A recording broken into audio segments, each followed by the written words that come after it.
আসসালামু আলাইকুম বন্ধুরা, আশা করি আপনারা সবাই ভালো আছেন এবং সুস্থ আছেন। গ্লোসি ব্ল্যাক ইন্দু R15 V4 বাইকটির দাম কত সেটা আজকের ভিডিওতে আমি আলোচনা করব। গ্লোসি ব্ল্যাক কালার বাইকটা কিন্তু সবার পছন্দের একটা বাইক। এই বাইকটার প্রাইস কত চলতেছে সেটা বলে দিচ্ছি। তবে এখনও পর্যন্ত যারা আরমান সার্ভার ইউটিউব চ্যানেলটি সাবস্ক্রাইব করেন নাই তারা অবশ্যই আরমান সার্ভার ইউটিউব চ্যানেলটি সাবস্ক্রাইব করে ফেলবেন যেন পরবর্তী আপডেট নোটিফিকেশন পেয়ে যান। ইয়ামা R15M ইন্দু গ্লোসি ব্ল্যাক কালার বাইকটা ব্যাপক চাহিদা বাংলাদেশের বাজারে। এই বাইকটা কিন্তু বাংলাদেশের বাজারে ব্যাপক চলতেছে অ্যান্ড এখনও পর্যন্ত রাজত্ব করতেছে বলা যায়। বাট 2025 সালে এসে কিন্তু ম্যাট ব্ল্যাক ইন্দোনেশিয়ান R15M বেরিয়েছে, বাট ওটার থেকেও কিন্তু চাহিদা বেশি গ্লোসি ব্ল্যাক কালার বাইকটি।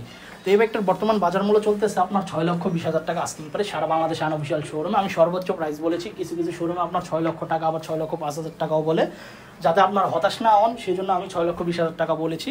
অ্যান্ড আপনার অবশ্যই 5-6টি শোরুম যাচাই বাছাই করবেন। 5-6টি শোরুম যাচাই বাছাই করার পর যে শোরুম থেকে মনে হবে কম দামে বাইকটি ক্রয় করা যায় ওই শোরুম থেকে বাইকটি ক্রয় করে ফেলবেন। আর নতুন বাইক ক্রয় করার আগে অবশ্যই বাইকের চারপাশ ঘুরে দেখবেন যে বাইকের মধ্যে কোনো প্রকার দাগ আছে কিনা। যদি দাগ থাকে তাহলে চেঞ্জ করে অন্য আরেকটা বাইক ক্রয় করার চেষ্টা করবেন।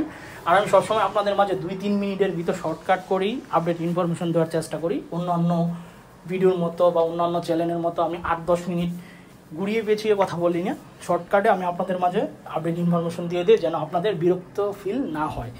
তো নতুন বাইক ক্রয় করবেন অবশ্যই যত্ন সহকারে বাইক রেখে চালাবেন অ্যান্ড ব্রেকিং পিরিয়ড মেনটেন করবেন। 2000 কিলোমিটার পর্যন্ত ব্রেকিং পিরিয়ড মেনটেন করে বাইক চালাবেন।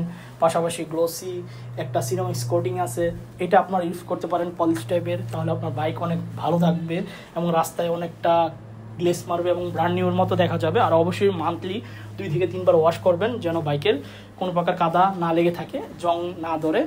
এগুলো আপনারা অবশ্যই খেয়াল রাখবেন বাইক চালানোর সময়। এই ছিল আজকের ভিডিওর আপডেট ইনফরমেশন। দেখা হবে ইনশাল্লাহ পরবর্তী ভিডিওতে। সবাইকে অসংখ্য ধন্যবাদ ভিডিওটি প্রথম থেকে শেষ পর্যন্ত দেখার জন্য এবং আমাকে এভাবে সাপোর্ট করার জন্য। আল্লাহ হাফেজ।